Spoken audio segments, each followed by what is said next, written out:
Chris just did the worst magic trick I've ever seen in my entire life. Nah, I used to be a magician, Dan. Watch the ball. Ready? Tell me which hand it's in. Ready? Slide your hand. Which hand's it in? Well, it's in your left one. Yeah, I see it still. I can see the ball. I'm rusty. Yeah. It's super rusty. It was worse before because he said, guess which hand it is, where's the ball? And I heard it hit the ground and watched it fall in slow motion. It's like working out, baby. You got to work out the muscles. It is one of the worst magic tricks I have ever seen. I understand what you were going for. The mechanics of the trick betrayed you.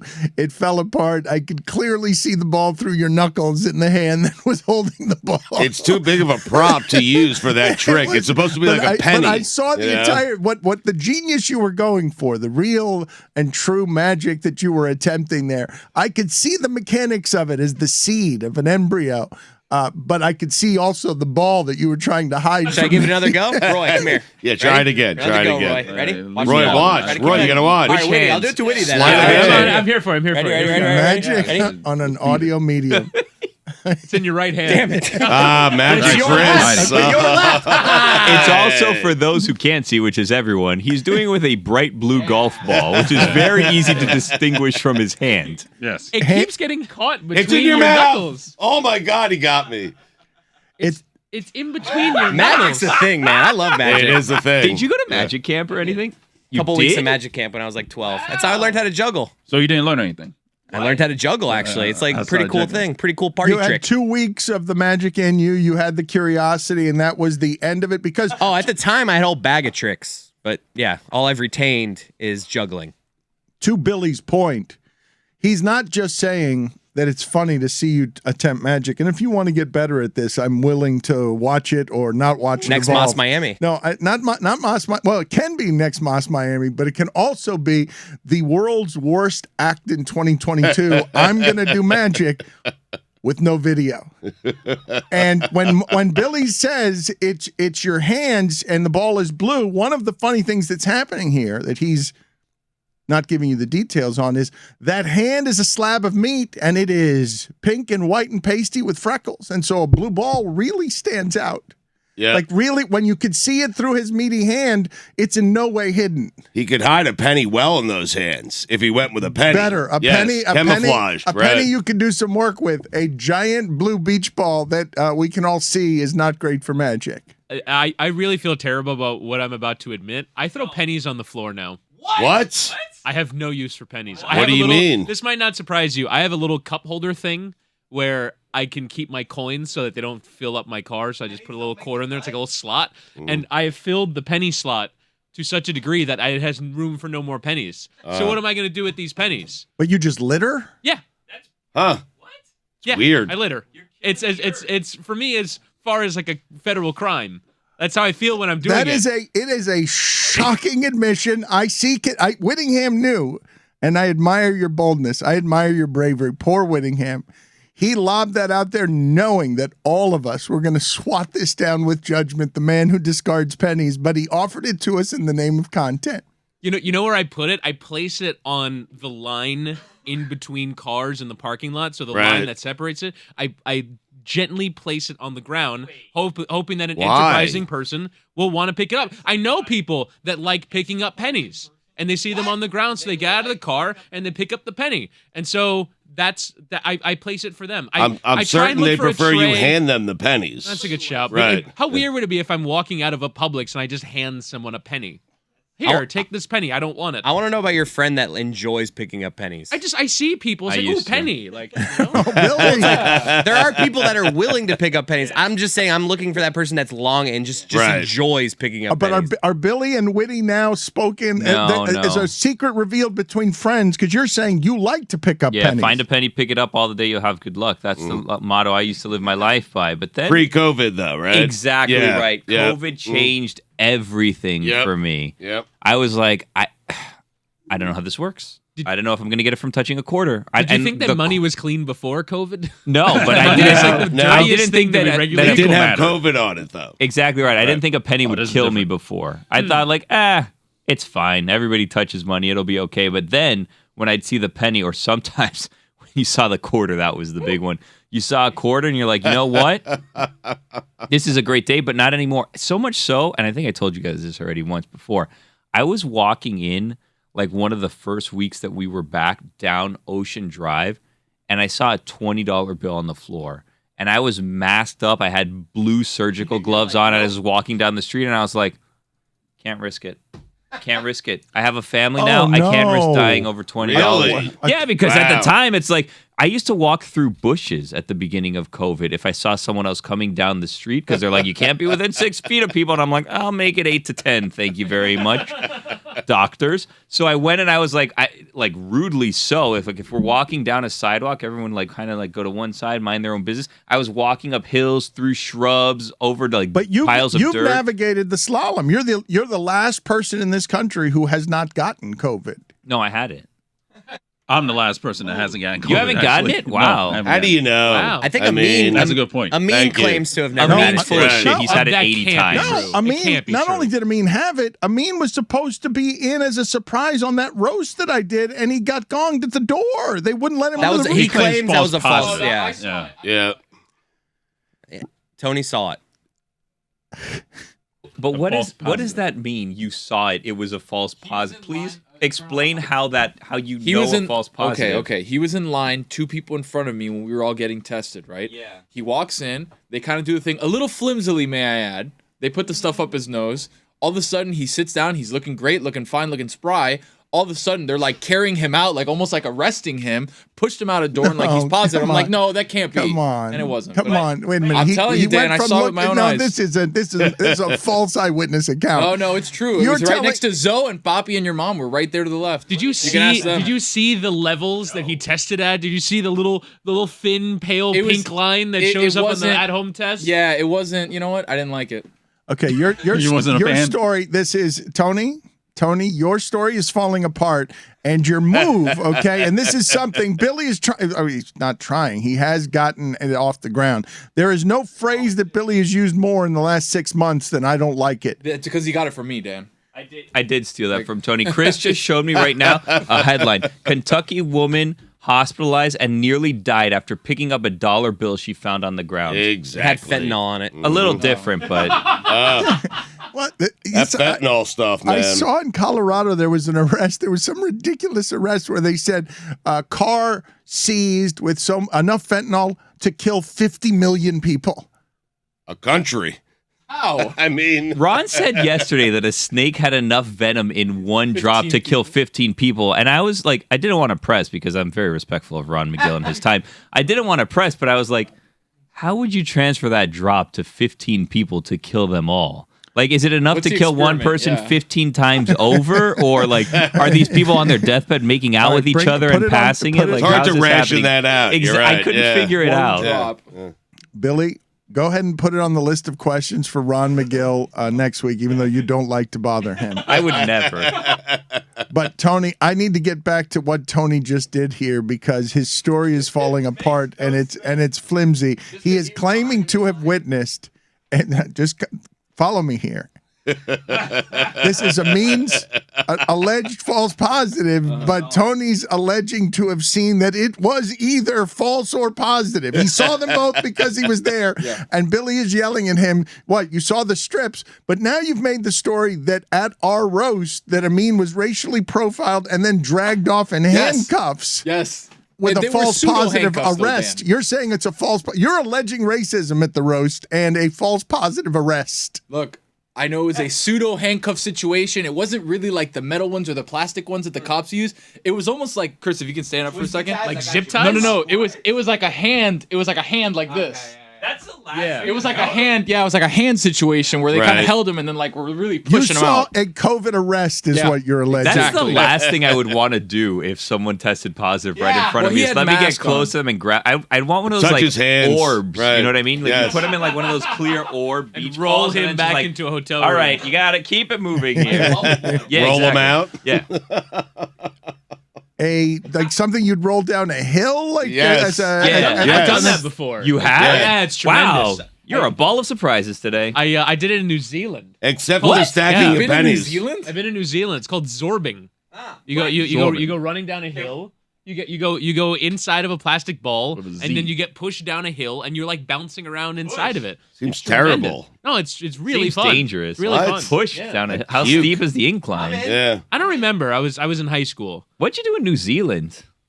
So when I was in high school, they offered like these educational field trips. Oh, they which never are really were. just Of course. which is really just an excuse to go to foreign countries. You had to like qualify for it. No, you took the education part seriously. I did, yeah. I I know, learned yeah. a lot about Australian culture. So I Kiwis. I did one that was you fly to Hawaii, Australia, and New Zealand over Wow. spring break. Nice. So I've Look at you. Hawaii, Australia, and New Zealand. How long Spring was the break. trip? It was like 11 days.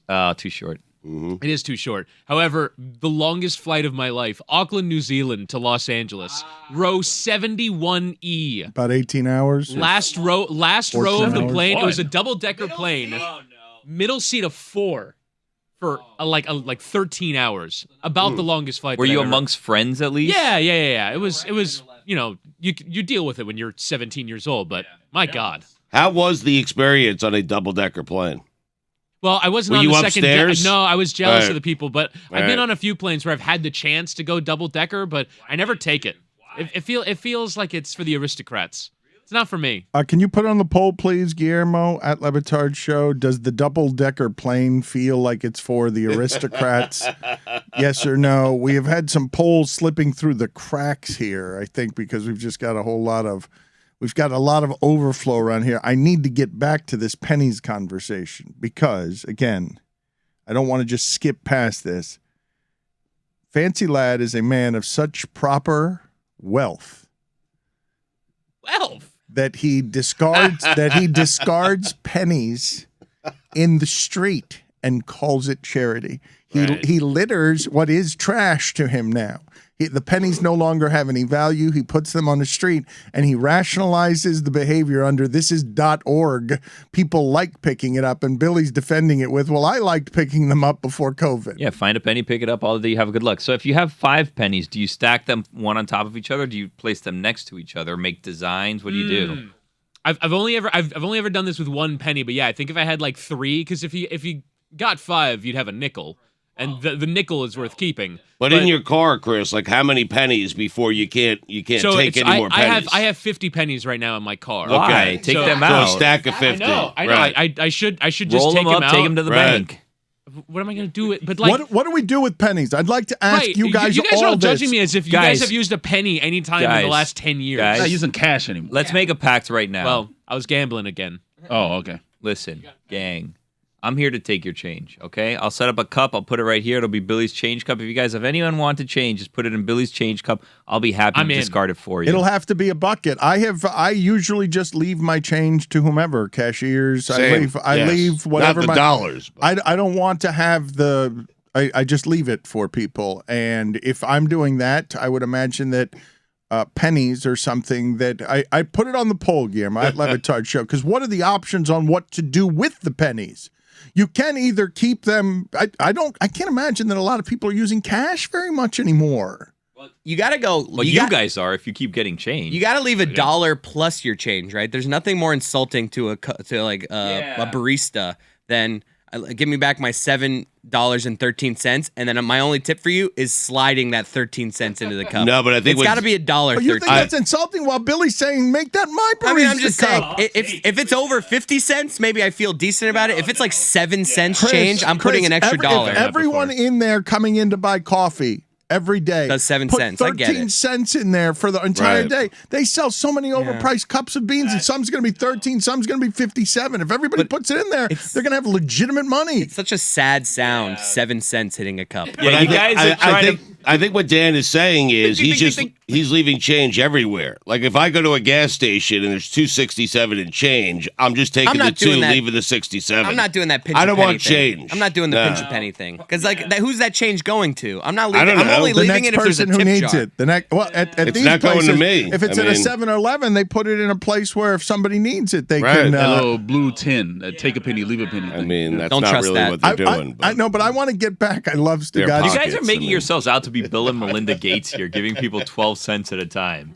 It's very strange. Billy, I haven't taken change in so long. Oh, I know. I'm on the phone with you when your daily Starbucks where you're like, just give me the dollars, keep the coins. I don't want those. Billy, I'm not treating this as if it's some great act of generosity. I'm doing the same thing that Whittingham is doing. I'm just not doing it on the floor.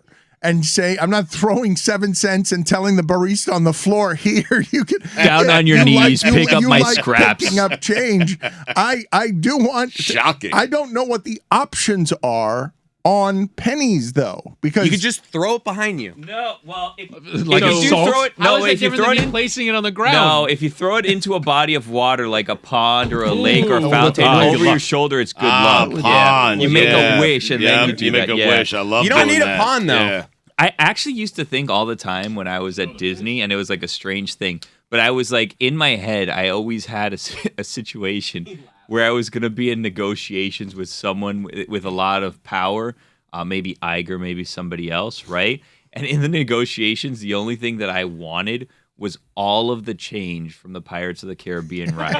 That's all I was going to ask for. It's just let me go through Pirates of the Caribbean and It's a Small World, and that's all I want. I wish, God almighty, what a great bonus to ask for. Can I just sweep the place? Just give me 2 weeks, close down It's a Small World Sweep for the 2 floor. weeks. Let Yeah. me clean that out for you and Pirates of the Caribbean, which is always breaking down.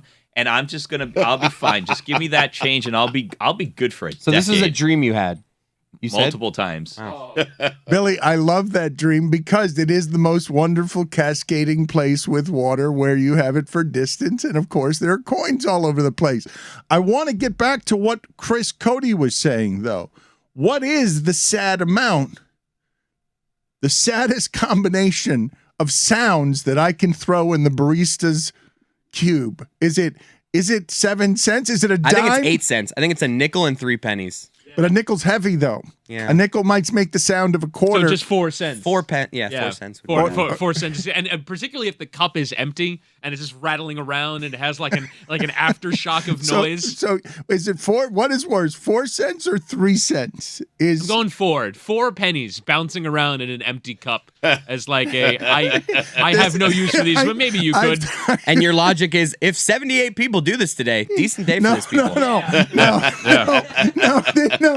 My logic is not the math of, and at the end of the day, you'll have $1.14, and the indignity of hearing the sound of everyone insulting you by pretending their generosity, that their trash is generosity. Yes, I think I think you're right that person would be very sad at the end of every day with their $1.19. And Chris just announced that he's full of shit that he puts $1 in there.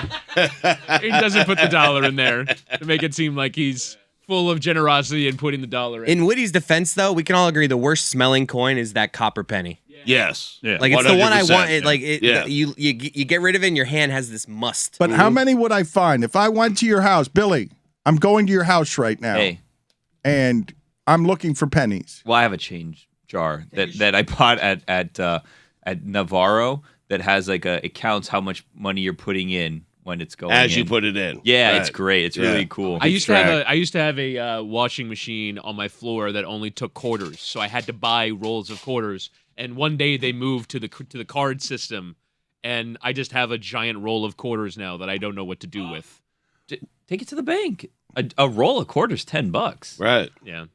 How often, Billy, don't do need you 10 go bucks? with your piggy bank or whatever it is, your jar? How often does it actually get taken to the bank? Empty? Well, when I fill it up, but it's not filled right now. And then the thing is that you have to go and you have to roll the coin because I don't have one of those fancy machines that you put it in and it sorts. Go to, like, Publix. No, but Billy's like, I don't want Too much noise. I don't want to pay that $1.50. Yeah, they take a cut. They take a no, cut. it's like Yeah. 10%. If I'm doing, if you do like something $50, between like 6 and 10%, yeah, they take off the too top. much. No And that thanks. machine makes so much noise Yeah. with the coins rattling around. You gotta look behind you, make sure. They charge you how much to order your coins and put them in rolls?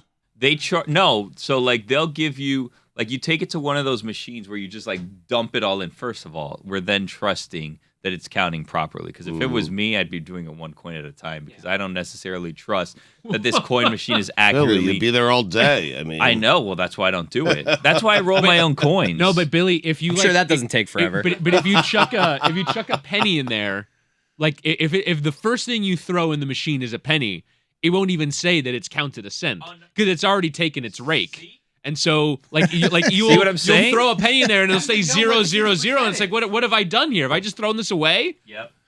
You have the machine acting as a nefarious, evil entity of commerce that takes its rake. That it's like, here, I'm taking my percentage. It's like Molly's game. It's like when Molly finally decides that she's going to take a rake because she has too much money owed to her.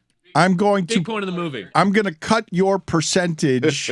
I'm going to take a percentage of your laziness, is what it really is. So none of us in this room, it sounds like, are that lazy to just go dump coins into and give away 7% or 10% or the rake to the robot. I've done that before. I've taken like $11 worth of coins and just dumped it in that machine because I don't want to have this. It's clutter in your house. You don't want it anymore. Just get rid of this, please. You'd rather not have clutter? Like you're gonna get rid of your money? Yes. No, get rid of something else. Keep the money. I will take a 6% tax on clutter. Right. Absolutely. Well, I'm sure there are many people listening to this that say every dollar counts. And you guys and we are being flippant about turning change into trash. Others are saying nobody uses cash anymore.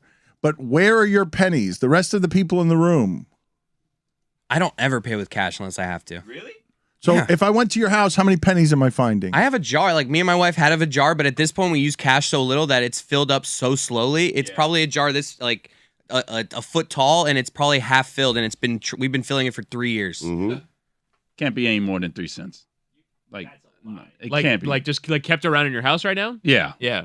Roy, you'll stumble upon that's a 5 lie. pennies So if I find in your 4 house. cents in your house, I win. Yeah, You probably do. I'm in. I'll Very take rarely. the over. Yeah, You don't Very have rarely do I use cash. you don't have a nickel anywhere, like just hidden in a couch somewhere. dime laying around. I mean, Probably something. not. But pennies, I doubt that I have any. The only time that I pay for things with cash is when I've had a nice time at the blackjack table and they pay me out in cash, and like you pop home to the Publix and it's like, oh, I just have this in cash. I did this on Sunday, and I handed cash to the cashier, and the guy didn't even know what to do. He's like, I told how many you. is Look, this? man, I This is told how you. many I dollars? love need using one more cash. dollar. Man. I've told the story now 2 or 3 times on the show, but 6 p.m. Trader Joe's holding cash in front of a cashier in a very busy place, staring at my hand for a full minute without registering that I had $1 in my hand, and then just came to and it said 6 p.m. Came to and was like, because he was just there to do the robot stuff, and says that's the first time I've seen cash all day. And they'd been open all day. They're just so used to you either doing the contactless or putting the chip in that they don't even think about payment anymore. It's just a thing that happens. I was going to have a go at Stugotz. Why? You are wasting so much money. No, I'm not. In not putting the Starbucks app on your phone and loading money onto your Starbucks card. What do you mean? You get free coffees once every 7 coffees if you just pay using the Starbucks app. That's rather than fine. cash and leaving the change. You're leaving tens of dollars on the table with how much you go to Starbucks. Well, so are you throwing your pennies around? I mean, what do you think you're doing? But I mean, you're having a go at me for being $11. That's not good Right. enough for you to Listen, take I to like the bank. I love a good cash transaction. I do. In fact, I will tell you, with the new debit cards, I don't even like to float it around. I like to stick don't that like thing into the contactless? slot. What? The country has finally moved on. The country has finally moved on to contactless. I'm it's so wonderful. bad at it. Nah, I'm The bad. rest of the world has been so far ahead I'm of us on moving the card contactless. around. I can never I don't get it know where it right. I know goes. it's I just just the whole hit- thing. I start hitting No. things. I'm hitting No. the screen. I hit Thank the person you. on the forehead. I'm Yes. like, where the hell does this thing go? It doesn't Yep. work. It's not reading it. Mm-hmm. Yeah. Thank you, Billy.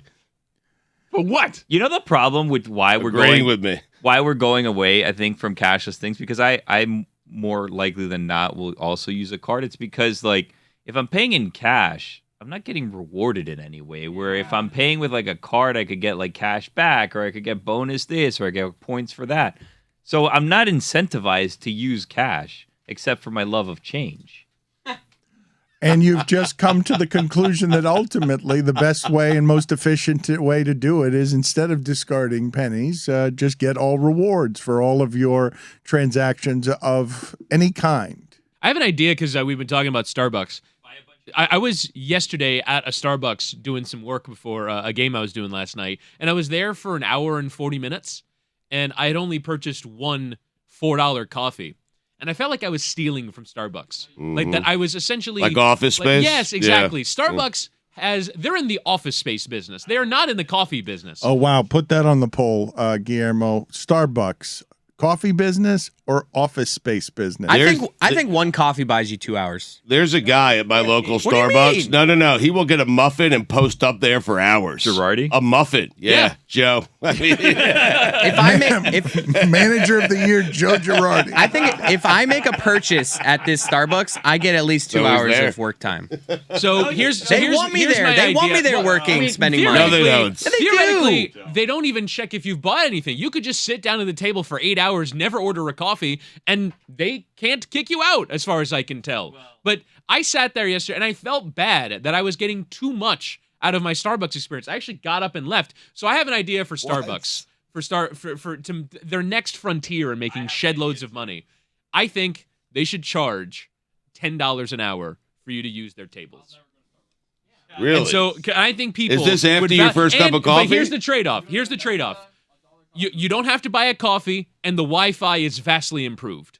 Because the Wi-Fi there is kind of shit. I tried to send some files there yesterday. It took 15 minutes to send files. Well, I think if they had genuine, high-speed internet to offer to their consumers, and you bought a coffee and then had to pay $10 an hour in order to sit there, this is a genius business. But it's not an office space. That's why the Wi-Fi Wi-Fi is incredible. No, it's not intended for your work. But people like to work there, Billy. Yeah, well, what people percentage of people that sit down at Starbucks are just there to have a chat with the person that's across from them at the table? It's a workspace. They don't need this money. Like, you don't think that they're trying to maximize profits? This is something they clearly don't need. They're crushing it without it. Like, their customers are happy. Why would they just throw another charge at them unnecessarily? I think one cup of coffee should get you an hour. And then after that, it's $10 an hour. Yeah. Are you not familiar with how every business throughout... Why aren't they doing it then? Well, I think you guys are okay. I don't think they have any innovators at Starbucks. They are charging you $6 for a cup of beans. And $3 for a ham and Swissy. And what you're getting is the ham and Swissy. Part of your croissant. I was actually thinking that your idea was going to be Starbucks time police.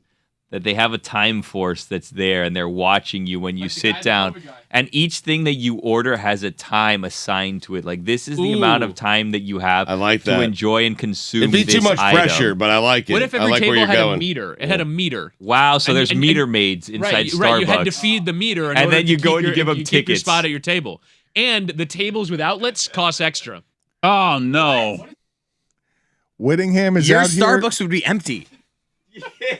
Yeah, no, it wouldn't. I disagree. I disagree. I think a lot of people would pay for this. Lots of selfies with the Starbucks meters. It'd be a whole thing.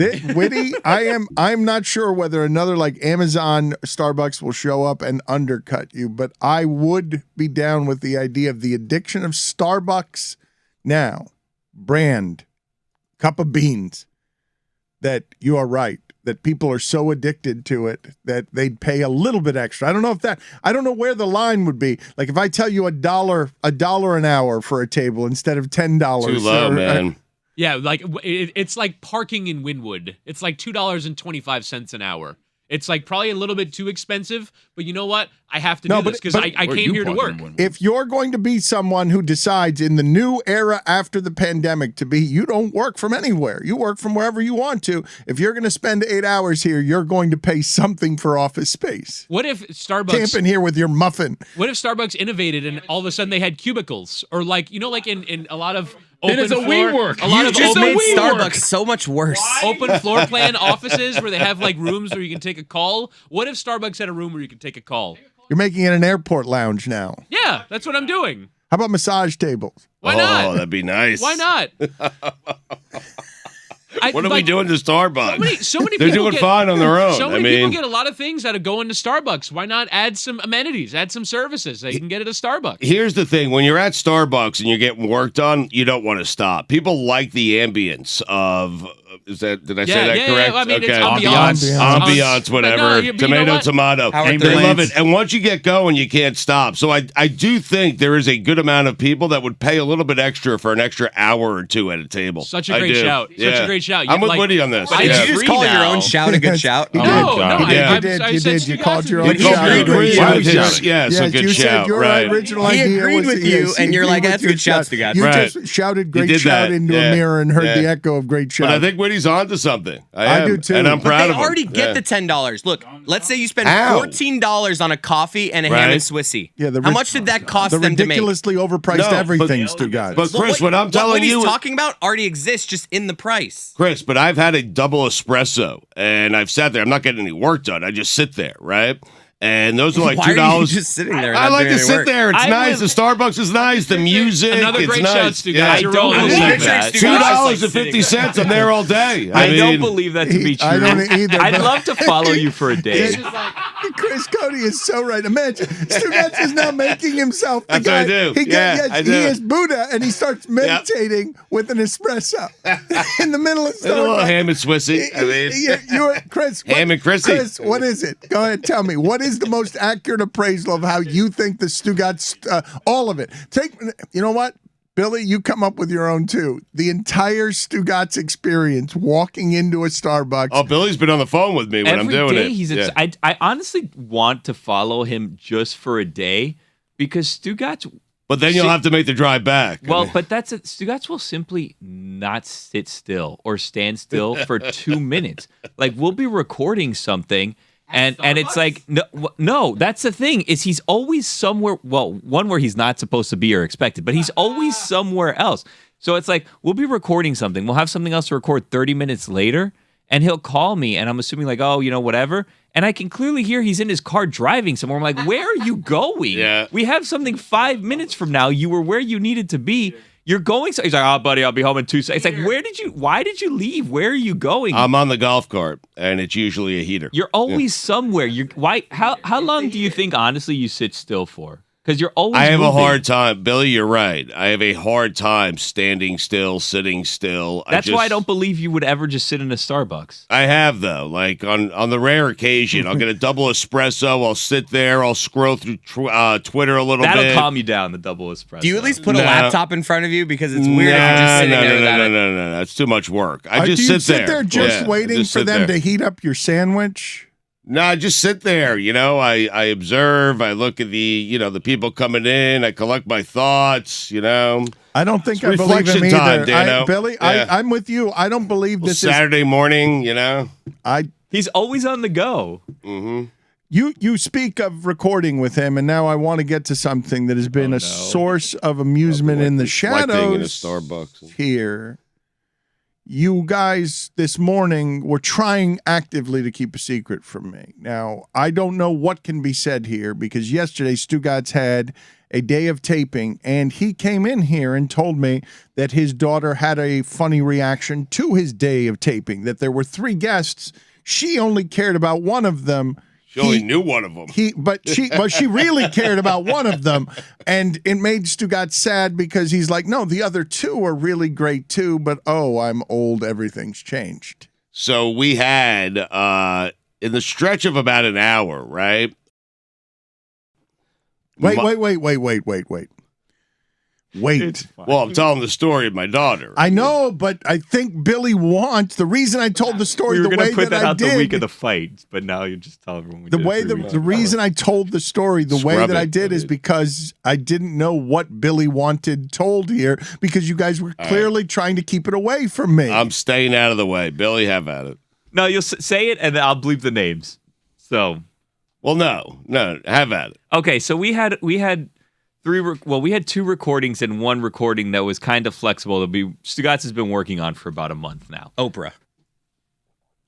Yes. Not exactly. Yeah. Well, okay. So we have 1 recording set up for 2:30. We have another recording set up for 3:15. Then we have 1 that he's been working on that was, this is the rude part. It was supposed to be at 3, but the person at 3:15 is a much bigger name. So we're like, we're going to have to move this person around a little bit. So then we're trying to figure out, do we put him between the 2:30 and the 3:15? What do we do with this person? Because Stugotz has been going back and forth. Dangerous. Lo and behold, I'm They're here. all big names. Well, one of them And this less is so. especially dangerous when Stugotz goes 45 minutes with everybody. Yeah. Well, so lo and behold, Get the good stuff. I'm here in a meeting with everybody else, and Stugotz is going to do this remotely from his house. He scheduled the one that was kind of in flux, he scheduled it right before the 2:30. And Stugotz, when he's home, hit or miss sometimes, and I'm learning that. Well, what does that mean? I don't know. That's so general. Well, sometimes he's there, sometimes he's not. There's more often than not technical issues that go on. This time I was there. Mikey A does a lot of filling. Not what I heard. No, if we nailed it, we would have gotten it exactly right. Yes. Not what I heard. That you sent a text saying I'm here, ready to go at 1:55, but then didn't actually join the Zoom until like 2:08. That's because I was struggling with the microphone. So there, exactly. So so the guest is in the Zoom, and Stugotz is struggling with the microphone. And again, we have a big name at 2:30. And we only have a small window, 10 to 12 minutes, they told us. Stugotz is struggling with the microphone for this 30-minute interview that he scheduled, leading right into the other one, for 10 minutes. So now we only have 20 minutes, which isn't even really 20 minutes because we have to switch Zooms and join this other person's Zoom, and it's a whole thing. So he's messing with the microphone the whole time. And then once the microphone finally gets right, then he can't hear things. So then he's talking, then the first 3 minutes to 5 minutes of this now 10-minute interview that's supposed to be 30 minutes longer, like, you struggle with technology, isn't it crazy? And it's just like that. And it's like, oh, I feel so old. And it's just going back and forth. I feel old, whatever, right? So then I'm telling him, I'm like, do I tell this person who's like a big name? They're just in the waiting room, or? No, I have to join. They're at the point where we're joining one of their radio tours, so we have to leave and join their Zoom. Yeah. So then I'm like, do I tell this person's like rep, we have to do this later or cancel it because this person, is big enough that I don't think that we should miss it. Sometimes we gotta go. And I'm like, how the hell is he going to get out of this? And he pulls a move that I have never seen before where he just goes, I got to stop. Listen, wait right there. I got to stop right now. The technical issues are back. I can't hear anything that you're saying. My microphone's not working. Give me 10 minutes. I'm going to go fix this. I'm going to leave. I'm going to fix this. Just give me a second. So I leave. Stugotz leaves. He leaves poor Mikey A alone with this person in a Zoom while he's pretending to fix the technical issue. How'd he play? Goes and does. That's a big challenge for Mikey A. Oh, my word! You don't know the the mountain to climb there. Can I just jump in to be clear? He said his mic wasn't working into his mic, correct? Yes, correct. Yeah. I think I said the headphones. I pivoted to the headphones. If you think that this was bad, what he did, I couldn't hear him. Yeah. You have no idea Billy, what he did to Dan Shaughnessy. Oh, man. He left Dan Shaughnessy waiting in a Zoom waiting room with Mikey A for 40 minutes. Yeah. 40 minutes. He left him in there one time a couple months ago because Stugotz knew the time for Dan Shaughnessy, but booked himself on someone else's podcast as a guest. And then just kept saying, I'll be back. I'm a minute away. I'm a minute away. And then Mikey A had to do small talk with 40 minutes with Dan Shaughnessy. We should start a show called Mikey A Fills. I have. So he pretends to have technical difficulty, leaves For 12 minutes. joins the other Zoom. Three minutes of that 12-minute window is also spent getting the microphone right with this person just kind of sitting there staring blindly at him. And this is a young person, 25 years old, who's boxing soon. So he's talking to this person, kind of just fiddling with his microphone for 3 of the 12 minutes. Then he rejoins and then picks up the interview that he was doing with the first person. And then he goes, oh, this is so much better. I can hear you now. And then that person goes, could you not hear anything I was saying before? What were you doing? Just pretending to listen and nodding? Like, what were you just like, oh, no, blah, blah, blah, blah. And he just starts throwing a bunch of things, magic tricks here, there, whatever. And it's like, so you like the Grateful Dead, right? And then boom, right back into it. Another 30 minutes with that person kept it moving. We got it both done. It was magic how Billy, he managed to do it. Okay, I have so many questions that there's not going to be time for them in this segment. Like, I'm going to need more show to not only ask you more questions, but to get Mikey A on the line so he can answer questions about what are the worst spots Stugotz has put him in, because he needs to be spinning plates at all times. He needs to be getting away with something. It's not just Billy. What he's doing when he sits in Starbucks is thinking of his next scheme. Like, he stops for a second to think of what the scheme will be, because he is in a, I'm not kidding when I tell you, he does not enjoy it if it is legally done. He does not enjoy it. If there has to be some stress. It makes you feel alive. No, not just stress. There has to be a scam. And so it is not surprising at all that he would keep someone on hold for 20 minutes by doing an interview somewhere else. But that is what he just said is exactly right. There needs to be stress. He needs to be as close to the flame as possible and feel like he could get burned. Because when we came back from that interview, we still had another interview, the 3:15 interview coming up, and we went back at like 2:40, and I'm like, okay, just go 10, 15 minutes, wrap up this interview, which somehow we left this interview to do another one. Just wrap it up, and then you'll have 20 minutes that you could just kind of rest, relax, kind of compose yourself, and get ready for the. He went to 3:13. Billy, it's one of the most exasperating things I got to imagine of producing Stugotz, who is relentlessly self-destructive. The idea that he would work for months to land 3 guests in an hour and 15 period and can't be bothered to just sit there and get his equipment right 10 minutes earlier so that it's right in every instance. I got to be honest, that's Abby's fault. I mean, she changed the whole office around. She took cords out. She didn't replace a couple. Okay. I had to get the Yeti mic out. Okay. We have the added bonus of it sounding like shit. Well, okay. There's a number of things. I think it sounds pretty good. Stugotz, you're a professional broadcaster. He sounds pretty good, and it looks like there's a smudge on your camera. Like, come on. It all looks like shit and sounds like shit. Well, that's because he's set up in front of a window. Yeah. Well, hold on a second. So then when we get to the 3:15, which he finished just in time, and this name I'll say, I don't care. He left Mike Trout in the waiting room for 5 minutes while he was trying to set up his microphone and body armor, which is what Mike Trout was promoting, a drink. He was trying to get the drink in the camera, so we only have 10 minutes with Trout, 3 minutes of which is Stu Gotz just fiddling around with bottles so that they come out of the camera. That was your idea, but I also had to get questions. It's a 2-second thing, just put it, it was down your and keep idea. it moving. I was doing you a favor. I also had to get my questions ready for Trouty or Outy. I mean, that's true. And then we figured out, because I came in today with Witty. I'm like, Witty is so mad right now. I go, Witty. We need to figure something out. We got to figure out this mic situation. Great guess though. Can we just get Stugotz one of the mics that I have? It's very easy. You basically just plug it into the USB. It's good quality. It's good. Can we please set him up with that? Do we have an extra one laying around? Because we had 3 different interviews, 3 issues with the mic. He's like, he has one of those. And I'm like, well, that's not what he was using. So then I'm looking, and I bring up the video from yesterday and bring him over to see, let's see what he was using, because I would think it was. We found out that he was using 3 microphones ago. So since then, he's been given 2 different microphone solutions by Whittingham. Once again, Abby's fault. Yeah. And can't be bothered for 10 minutes to get it all right before the 3 big interviews that he has spent a month. It came out great, but well, thank you. Sort of.